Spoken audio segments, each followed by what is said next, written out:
Olá, a sugestão de hoje de Naçareta de Leitura é para aqueles que gostam de ler livros que tratam de temas cristãos.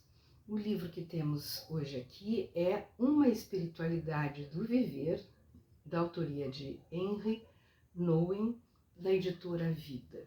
E nesse livro o autor pretende nos mostrar qual é o segredo para se ter uma vida espiritual.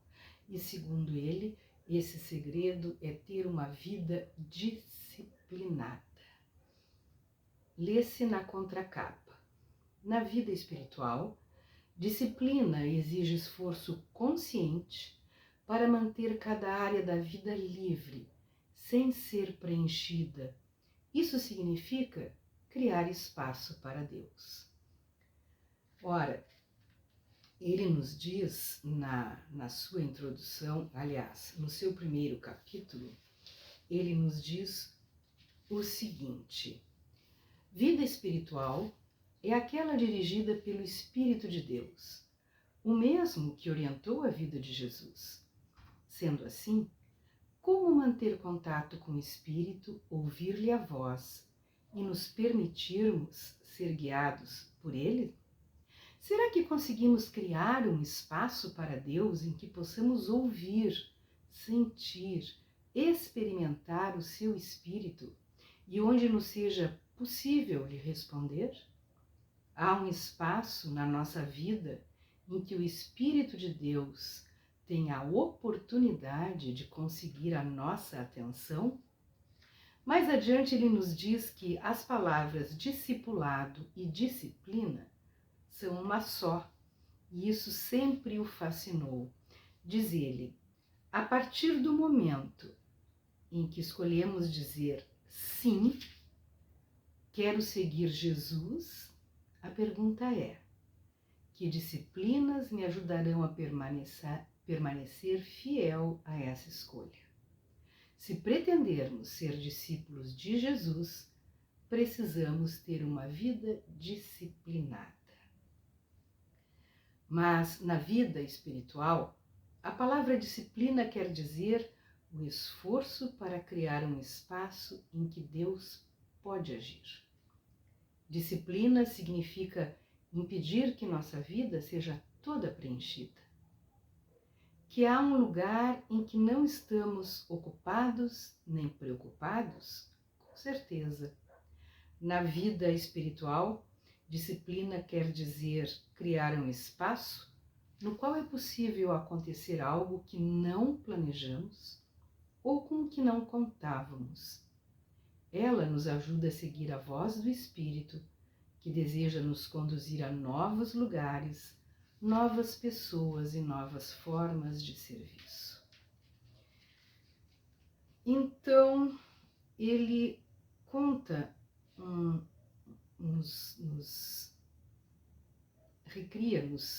nos coloca no livro um trechinho das Escrituras que diz assim: num daqueles dias, Jesus saiu para o monte a fim de orar e passou a noite orando a Deus.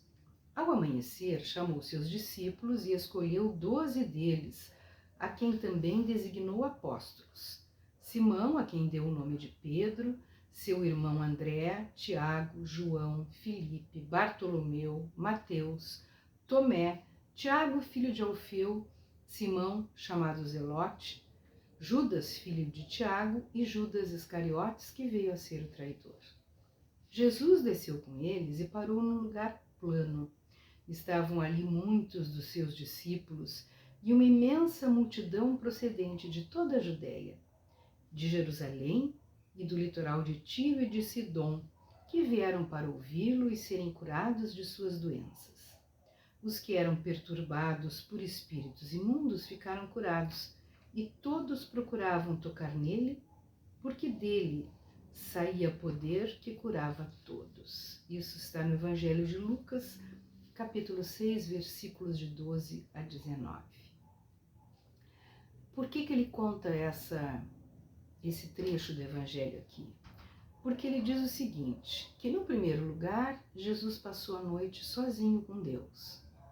Depois de manhã, ele reuniu os apóstolos e formou com eles uma comunidade. E por fim, à tarde, acompanhado dos apóstolos, ele saiu e pregou a palavra e curou os enfermos. Então ele diz o seguinte, que há uma sequência de isolamento para a comunidade e da comunidade para o ministério. Portanto, ele diz que esse isolamento, essa comunidade e esse ministério, nessa ordem, são as 3 disciplinas pelas quais criamos espaço para Deus. Portanto, no capítulo seguinte, ele vai falar sobre o isolamento e o que ele entende por isolamento e por que o isolamento é importante. Depois ele vai para o capítulo comunidade, vai nos dizer o que ele entende por comunidade e por que ela é importante. E por último, ele vai para o ministério e faz as mesmas reflexões, o que entende por ministério e por que o ministério é importante. E por que essas 3 coisas, ministério, comunidade e antes o isolamento, são as disciplinas que nos permitirão receber, ouvir, estar aberto ao Espírito de Deus.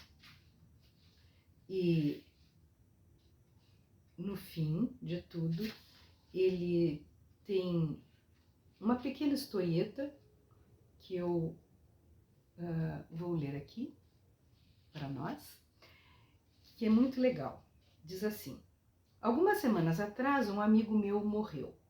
Fora meu colega de classe, de modo que me enviaram um vídeo de sua missa fúnebre. A primeira leitura da cerimônia contava a história de um pequeno rio. Disse o rio: posso me tornar um grande rio. Esforçou-se muito, mas havia uma grande pedra a atrapalhá-lo. O rio então resolveu: contornarei essa pedra. O riozinho insistiu e insistiu e, como tinha muita força, conseguiu contornar a pedra. Logo o rio enfrentou um muro enorme e investiu contra ele sem descanso. No fim, criou um desfiladeiro e esculpiu um caminho por ele. Cada vez maior, o rio disse: eu consigo. Sou capaz de investir contra meus obstáculos. Não desistirei por nada deste mundo. Então surgiu uma floresta enorme. Disse o rio: seguirei em frente, de qualquer forma, e forçarei essas árvores a caírem. E ele assim o fez. Agora o poderoso rio chegou à borda de um deserto enorme, onde o sol fustigava. Disse o rio: atravessarei esse deserto. Mas a areia quente logo começou a absorver toda a sua água. Disse o rio: oh, não, mas vou conseguir. Atravessarei o deserto. Todavia, o rio logo foi drenado pela areia até se tornar apenas uma pequena poça de lama. Então o rio ouviu uma voz do alto: entregue-se apenas. Deixe que eu o exalte. Deixe-me assumir o controle. Ao que o rio proclamou: aqui estou. O sol então levantou o rio e o transformou em uma nuvem muito grande. Carregando-o por cima do deserto, permitiu a nuvem chover e deixar os campos longínquos, frutíferos e viçosos. Contada a historinha, diz o autor do livro: há um momento em nossa vida em que nos postamos diante do deserto e queremos agir por nossa conta. Mas então a voz nos alcança: chega, entregue-se. Nesta terra ressequida, eu o farei produzir muitos frutos. Sim, confie em mim. Renda-se a mim. Então, a sugestão de hoje é este pequeno, mas muito interessante livro sobre como reservar um espaço para Deus na nossa vida, um espaço para que o Espírito Santo possa agir em nós e para que nós possamos ter uma espiritualidade do viver. Boa leitura.